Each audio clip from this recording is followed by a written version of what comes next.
Hi, everybody. From my side, I'm very happy to be here. I'm not really sure how my talk fits into the general agenda. It's my first PyData conference, so I'm a newbie. I'm a research fellow at Lancaster University, and I also work for a private investment firm in Hamburg. And we look at all kinds of strategic investment opportunities and investment strategies. And some of the tools I'd like to present to you are part of my day-to-day life. And I do a lot of my analysis in Python, so I just thought to share a little bit of the pitfalls you have when you talk to investors that are not so mathematically trained as you are. Yeah, so I thought to start with an investment proposal. I have strategy 1 for you. You can decide if you like it, and I have strategy 2 for you. Maybe you like that strategy even more. I give you $100 or 100 euros, and you can decide which strategy you want to put your money in. And I'm not sure, but maybe 99% of us would choose strategy 2, of course. If you be invested from the early 2000s to the end, you would have almost double your money in comparison to strategy 1. So you might have some more bumps on the way there, but of course it looks so much better. That's the first impression. However, when I tell you that strategy 2 and strategy 1 are very highly correlated, and the only difference between the two is that from strategy 1 I deleted the 3 worst observations and set them to 0, and then let the plot go ahead and see that these strategies are very, very similar. Yeah? Out of those 26 years of returns, only 3 of those are different, and all the other returns, monthly performance numbers are the same. And it's just the graph that makes it hard to see the difference. So what you can do is you can change the y-scaling. Instead of a linear scale, you can use a log scale. And you would say, okay, well, they are both uptrending, that's nice, but you can also see that they are now shifting in parallel. So if you would have invested in strategy 2 in, I don't know, after 2016, you would have get the same return as if you would have invested in strategy 1. So both of the strategies are not very different in most of the times. Just of course in the extreme times, and that makes such a big difference. And for our perspective and perception of those 2 strategies, it makes everything different. Yeah. So it's just 3 rows of data that changes our whole impression of what we are seeing actually. And that's a very common trend in finance, and I'm not sure how often you talk to your representative at your bank or how often you look at your scalable account or Trade Republic account. Numbers can be misleading, and especially when they are compounding. And that's a problem in finance in very general terms. And me and some of my colleagues, we not only saw this effect in real life, we also saw that in research. We were trying to replicate some papers published in very good journals, Journal of Finance, very highly regarded journals, A journals, and we couldn't replicate the code. So we thought, okay, let's try to write down our experience. And that's how we started a project called Tidy Finance. It is a website and also a book that you can read. And what we are trying to do there is show the reader, professional, students, or also professors, how you can reproduce a certain example, data set, or certain strategy. And it is tidy in 2 ways. Of course, first of all, when you use finance data, it's usually structured data, but still we want to have tidy data, but we also want to have tidy code. So those 2 principles we try to apply on various topics in finance, and I'm going to show you today some of the examples that you see when you see backtests, what we call, you have a trading strategy idea and you want to test it in the past to see, oh, is that strategy actually a good idea? Yeah, so we have our website that you can go to with many different chapters, and we have 2 books. One is in R, and then we realized, many people are doing Python. Let's do all the analysis that we did in R also in Python. So now we have 2 books. And how are our chapters structured? Well, we combine code, results, and the theory behind. So you see, mostly we start with some text, some real textbook introduction to, in this case, a classical portfolio optimization problem. Then we give you some code, how you can write up this formula, and then we also give you some results. So all together, all available to use at home, so you don't have to figure it out yourself. And 2 of my colleagues are at university, so they are using the book to teach master students, bachelor students about finance, and in this connection with explaining the models, the feedback is very nice. So what I want to talk about today is backtesting. Backtesting is, okay, you have an idea for, I don't know, a model or trading, and you want to apply it to real data. And then you Google, how can I build this in Python, for example, and you find a lot of great libraries that give you very nice outputs and that do the aggregation of the information very well. Yeah? So you have PyPortfolio that gives you a lot of different portfolio strategies already implemented that you can apply and see, okay, what kind of risk do I want to use, or can I withstand, how much drawdown is okay for me.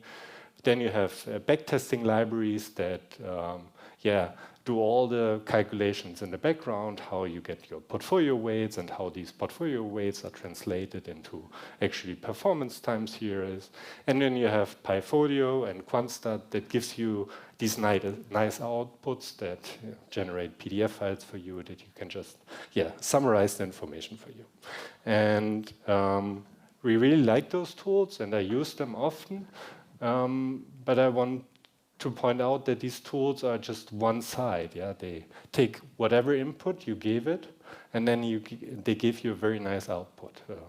If the performance looks good or bad, that is up to you to decide that.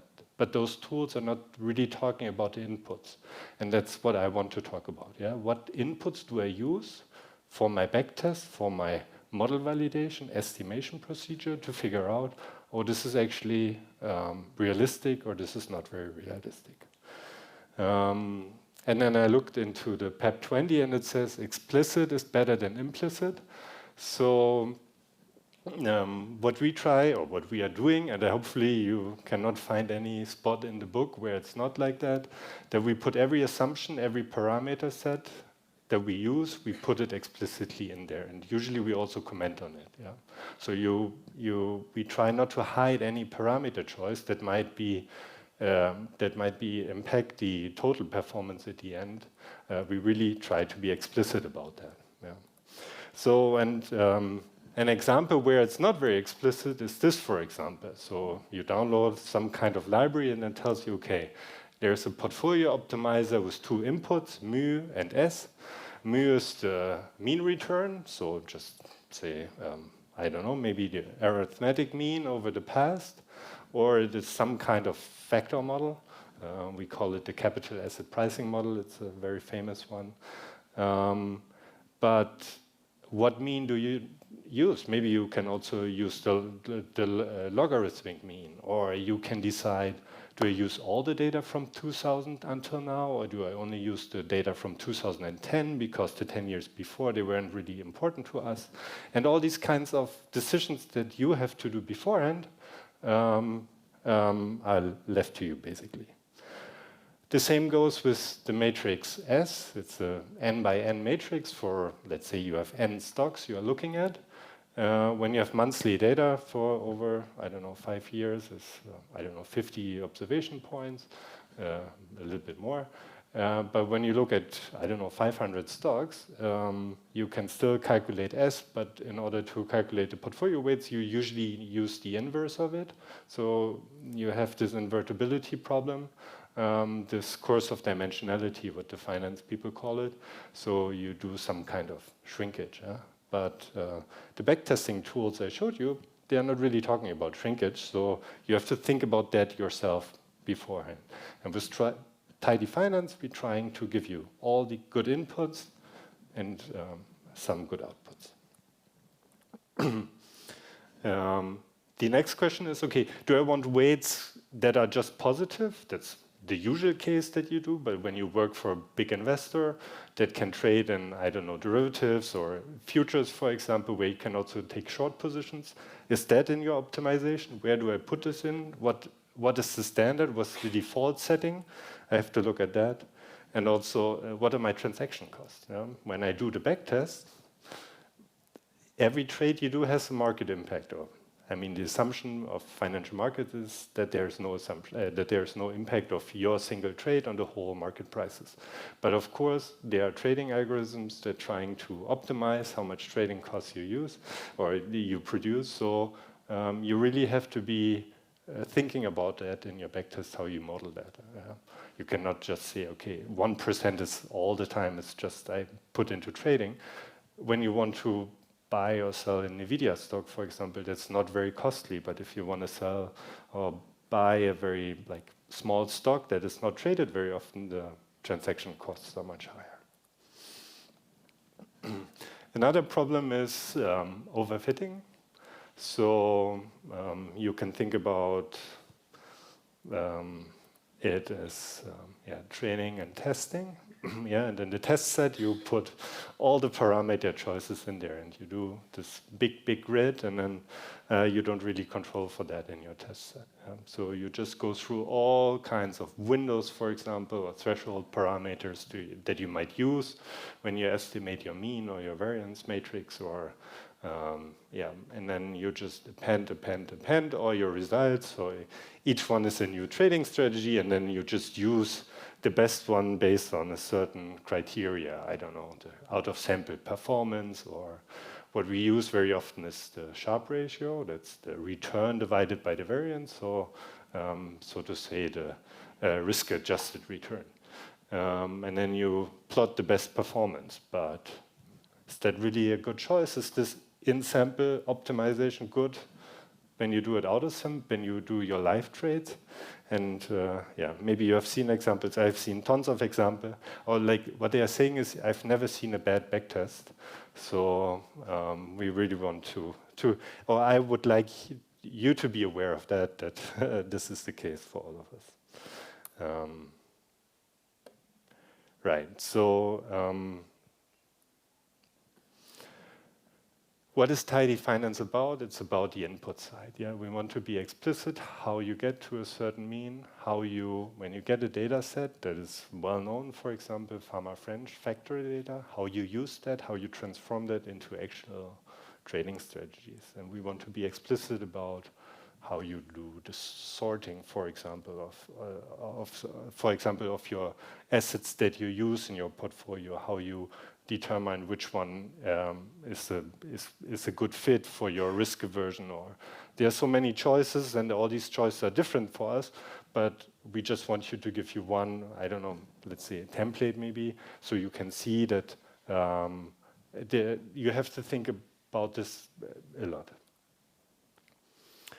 Okay, so one example is this chapter, and I can show you.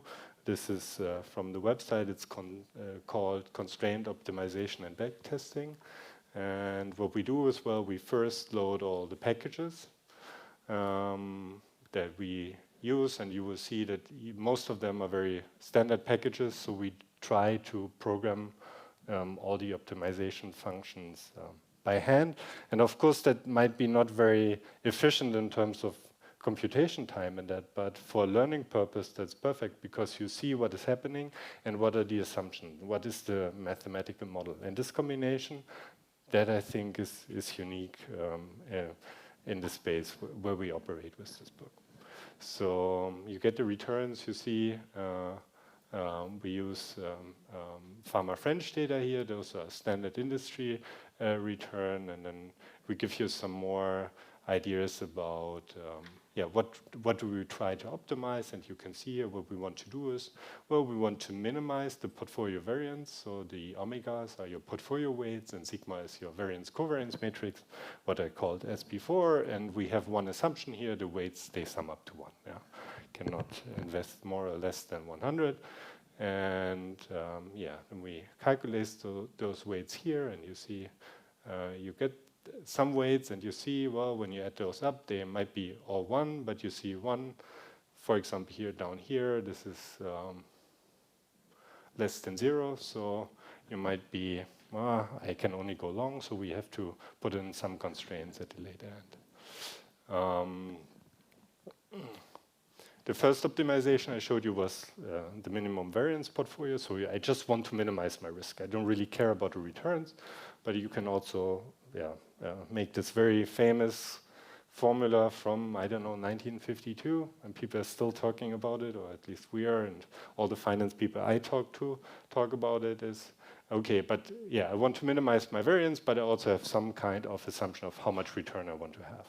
I want at least 5% per annum, or maybe 15% if I only go on equity, and do that. And then you can write down a solution, how this portfolio would look like, and you see what I need here is the sigma inverse. I need those inverse of the variance-covariance matrix.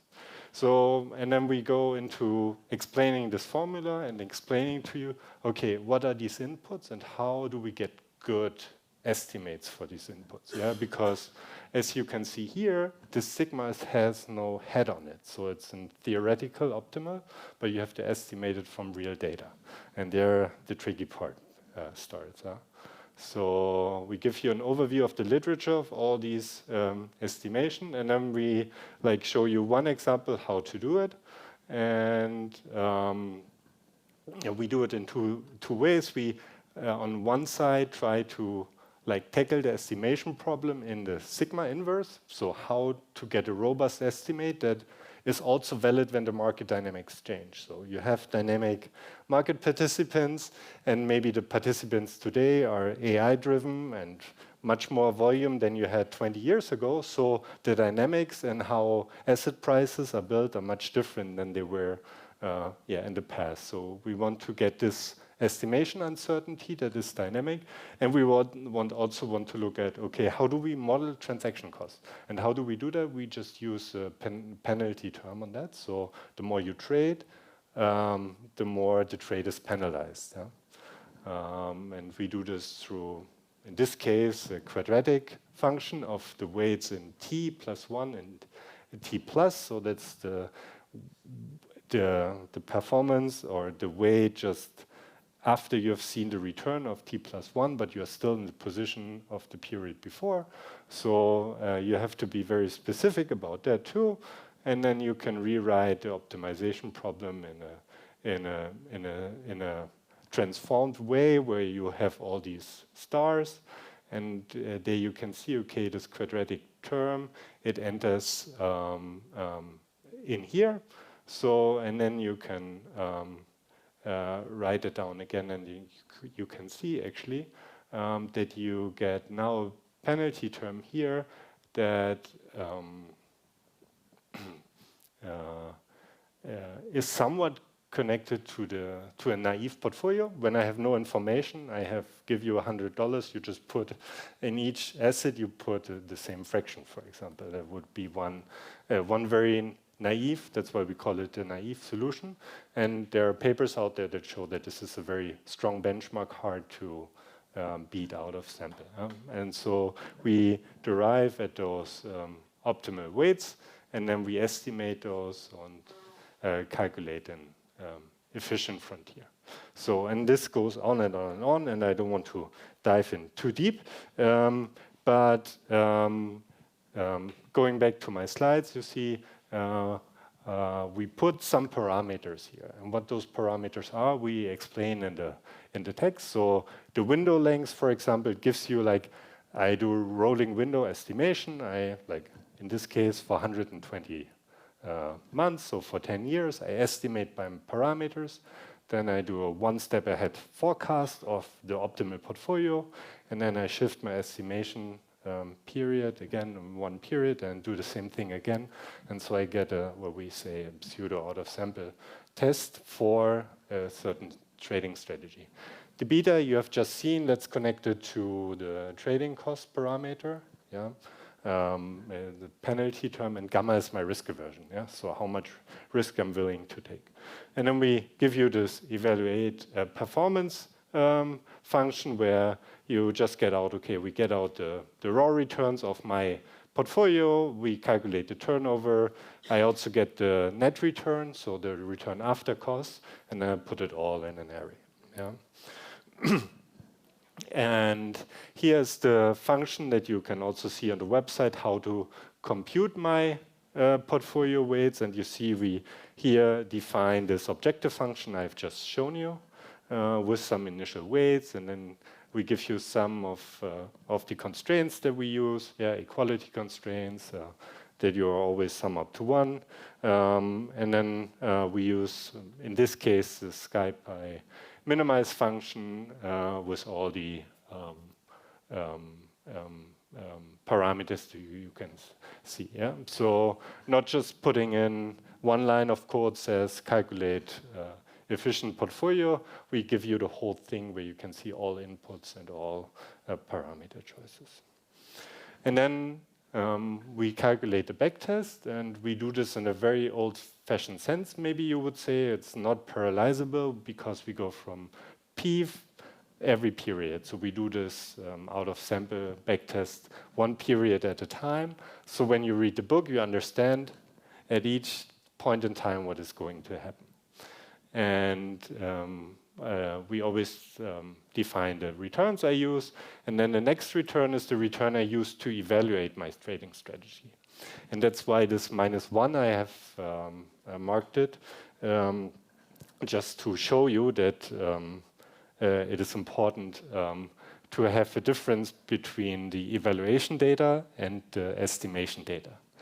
And then you use this returns window to calculate your sigma and your mu, and then you calculate your W1, so these are your portfolio weights, and then you put it into the performance characteristics to get to that.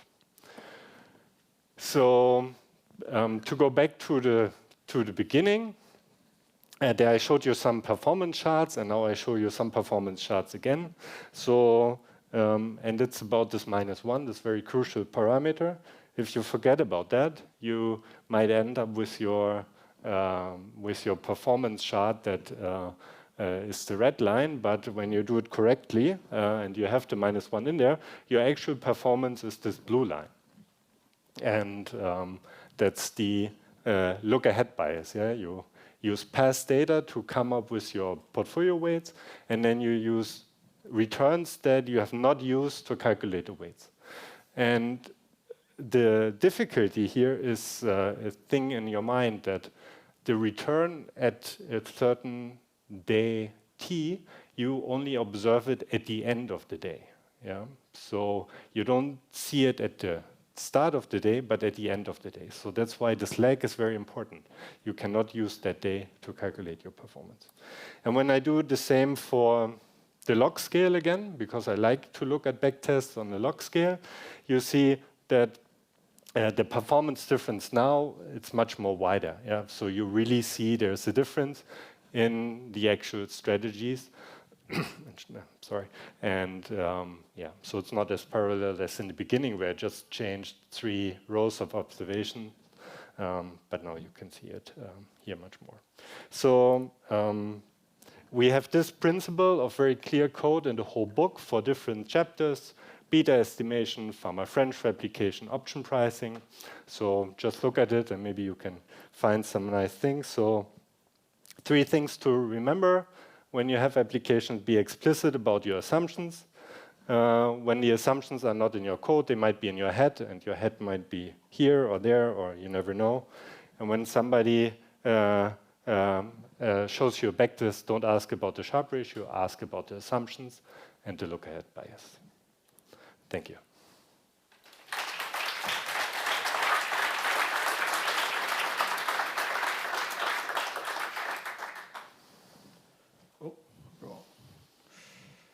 Real quick reminder, you can ask questions on talks.pycon.de, as well as upvote existing questions, so they are more likely to be asked. We have already the first question. Ooh, oldie but a goodie. Oh, wow. Do you think it is scientifically surely possible to outperform a simple world ETF portfolio with optimization?